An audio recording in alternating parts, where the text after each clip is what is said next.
So, James, first, congratulations on penning another successful production. Um, I gotta ask, as a writer, when you step into the world of slavery, and as a black man, you know the temperature on how black people react to stories, whether it's abolitionists or Harriet Tubman or whatever that's been coming out. What, how do you approach that, knowing that there's so many people that have pre-existing angst to anything slavery involved? That's a very good question. If I thought about that too much, I wouldn't be able to put my pen to the page. Um, I try not to think about it too much. I just try to be honest to the story and to honest to the characters as they appear in my imagination. Um, when I did Miracle at St. Anna, I had living black soldiers that that talked about the experience in Italy, and I used that as part of my narrative. In the case of John Brown, I had only the historical documents of Brown's life that was told by many other people, and some from him as well in his letters and his papers. It was my choice and my decision to create this as a kind of series of satire, because it's so hard to absorb the difficulty of that life, for one thing. For another, even at the most stressful moments, sometimes we do find laughter. I mean, that's why, Lenny Bruce and Richard Pryor and Dave Chappelle are so smart, because they find these moments of humanity that give us license to laugh at things that we really shouldn't be laughing at. We should be doing something about. So Right. I'm sorry about that. I was transfixed with the idea of trying to make that whole business funny, while not shrinking on the history.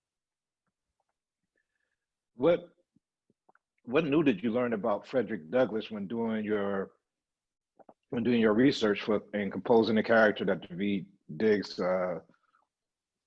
played? Well, I mean, let it be said, I admire Frederick Douglass and liked him a lot. But he had a black wife and a white mistress who lived in the same house at the same time. Now, I don't know. We can't do that in New York. Maybe you can pull that off somewhere else, So in a book of caricature, I just couldn't resist it. It was just too funny to ignore. And David Diggs did a magnificent job of portraying Frederick Douglass in this piece. He really understood the dynamics of what the man represented and tried to do.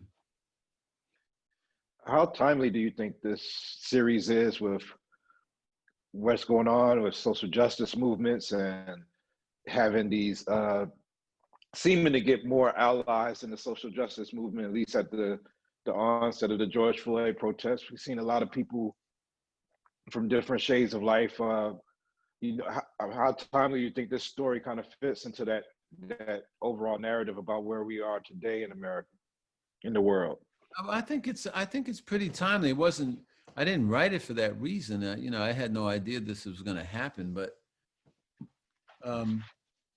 I think it's very timely. I think it reveals that we have a lot of the same problems we had more than 200 years ago, and that we haven't really worked out this whole business of who is more human than the other, because no one's more human than the other. That's why John Brown was such an important person, because he understood in the 1800s that no human life is more important to God than another human life.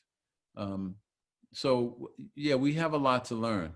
But the good news is that I'm so proud of these young people who have taken it upon themselves to deal with these issues in ways that my generation just simply was not capable of dealing with them. We're doing a piece about your Miracle at St. Anna co-star Kerry Washington, who just scored an Emmy. What is it about the power of Kerry Washington, and what does she bring to the table in front and behind the scenes? Well, she's a wonderful actress. You saw when she appears in Miracle at St. Anna, she holds up the back end of the movie.